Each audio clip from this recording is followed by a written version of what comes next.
በጣም የእግዚአብሔርን ድንቅ ስራ ልንገራችሁ በዛው ምስክርነት ነውና እዚህ ስዊድን ሀገር ውስጥ በጣም በረዶ በክረምት ይፈለጋል። አንደኛ ውበት አለው፣ ሁለተኛ ነገር ደግሞ ሰመር ላይ በረዶ ከጣለ ዊንተር ላይ ሰመር ላይ ደግሞ በቀላሉ እነዚህ የምታዩዋቸው የደረቁ ዛፎች ከጽዶቹ በቀር እያንዳንዷችሁ ምን ያሉ ናቸው? የደረቁ ናቸው።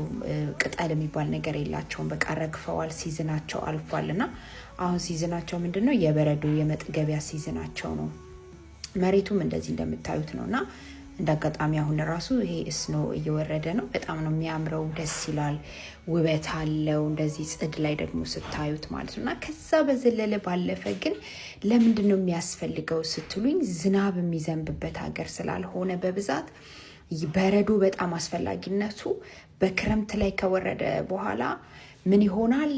መሬቱ ይመጣዋል። ኦኬ፣ በሚቀልጥበት ጊዜ በረዶ ማለት ነው። አንደኛ ለክሪስማስ በጣም አስፈላጊ ነው ይሄ በረዶ ማለት ነው። ለነሱ በቃ በክሪስማስ ሲዝን ላይ ካልዘነበ በጣም ነው የሚያዝኑት። አብሶ በጣም እነዚህ ትልልቆቹ ሰዎች ያዝናሉ፣ ደስ አይላቸውም ማለት ነውና ያ ሲዝን አልፏቸዋል። አሁን ስፔሻሊ በዚህ አመት 2024-25 ላይ አሁን ያለፈው አመት 2025 ላይ ይሄ በረዶ አልፏቸዋል፣ ስኖ አልፏቸዋል። እና ከዛ ግን እሱ ብቻ አይደለም ኒው ይር ላይም ራሱ አልጣለም ነበረ ማለት ነው። እና በጣም በቃ ከኒው ይር አንድ ቀን በፊት እንደዚህ እግዚአብሔር ፊት መጸለይ እንዳለብኝ ገባኝ። ለምን ስትሉኝ በረዶ ካልዘነበ ሰመር ላይ ድርቅ ሊሆን ነው ማለት ነው።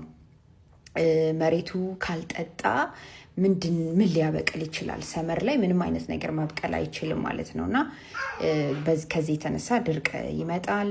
በጣም የኢኮኖሚ መናጋት፣ አንዳንድ ነገሮች ሊሆኑ ነው። ስለዚህ በእግዚአብሔር ፊት ጸለይኩ። በእውነት ጌታ ታማኝ አምላክ ነውና ያዕቆብ ላይ የእግዚአብሔር ቃል ሲናገር ኤልያስ እንደኛ ሰው ነበረ ይለዋልና በእግዚአብሔር ፊት አጥብቆ በመጸለዩ ግን ሰማይ ዘጋ፣ ሰማይን ከፈተ ይላል።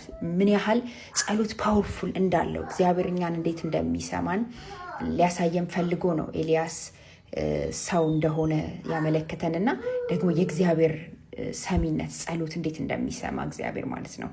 እና ጸለይኩኝ። በጣም የሚገርመው ነገር ሌሊቱን ሙሉ በረዶ ሲዘንብ ነው ያደረው ማለት ነው። የዛ ቀን ሌሊቱን ሙሉ በየአቅጣጫው በረዶ ሲዘንብ ነበረ፣ ስቶክሆልም ላይ ማለት ነው። በክፍለ ሀገሩ ያለውን አልሰማውም፣ አላውቅም። ግን ስቶክሆልም ላይ ግን ከተማው ላይ አልነበረም፣ ምንም አይነት በረዶ አልነበረም። በቃ ድርቅ ብሎ ነበረና እግዚአብሔር ድንቅ ነው። ኢየሱስ ጌታ ነው። በጌታ በኢየሱስ ክርስቶስም የደረቀ ነገራችሁ እናንተም እንደዚህ እንዲለመልም ጸለይኩላችሁ። ጋድ ብለስ ዩ። ሻሎም